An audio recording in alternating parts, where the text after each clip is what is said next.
ഞാൻ അത്ഭുതപ്പെട്ടത് എന്താന്ന് വെച്ചാൽ സന്തോഷ് ജോർജ് കുളങ്ങരെ സ്നേഹിക്കുന്ന അത് വളരെയധികം ആളുകളുണ്ട്.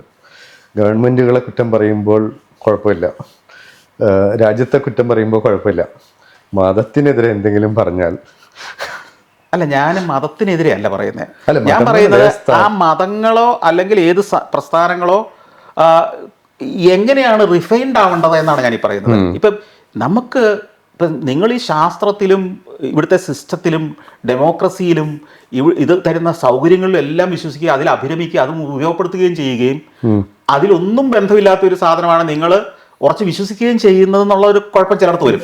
മനസ്സിലായില്ലേ?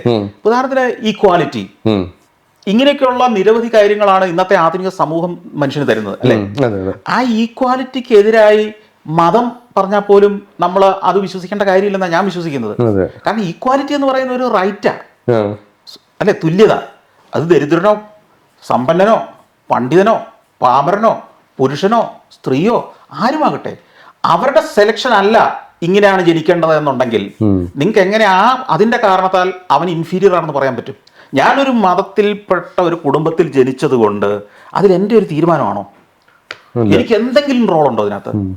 വേറെ എവിടെയെങ്കിലും ജനിച്ചിരുന്നെങ്കിൽ വേറെ ഏതെങ്കിലും ഒരു കുടുംബത്തിൽ ജനിക്കാമായിരുന്നു, വേറെ ഏതെങ്കിലും രാജ്യത്ത് ജനിച്ചേനെ. അപ്പൊ ഇതൊക്കെ നമ്മൾ ആരും തീരുമാനിച്ചതല്ല. അപ്പൊ നമ്മളെ അതിൻ്റെ പേര് കുറ്റപ്പെടുത്തുന്നതിലോ പരിഹസിക്കുന്നതിലോ ഒറ്റപ്പെടുത്തുന്നതിലോ നമ്മളെ മാറ്റി നിർത്തുന്നതിലോ ഒന്നും ഒരു അടിസ്ഥാനമില്ല. അതുകൊണ്ടാണല്ലോ ആധുനിക സമൂഹങ്ങളും ആധുനിക രാഷ്ട്രങ്ങളും എല്ലാം തുല്യത, ഈക്വാലിറ്റി എന്ന കാര്യത്തിന് നിങ്ങൾ ഏത് നിറത്തിലുള്ളതാണ്, അത് നിങ്ങളുടെ ചോയ്സ് അല്ല. നിങ്ങളുടെ ചോയ്സ് അല്ലാത്ത ഒരു കാര്യത്തിലും നിങ്ങളെ മാറ്റി നിർത്താൻ പാടില്ല. അങ്ങനെ മാറ്റി നിർത്താനും സെപ്പറേറ്റ് ചെയ്യാനും ഏതെങ്കിലും ചിന്താഗതികൾ പഠിപ്പിക്കുന്നുണ്ടെങ്കിൽ അത് ശരിയല്ലെന്ന് ഞാൻ പറയാറുള്ളൂ. അതാണ് കാര്യം.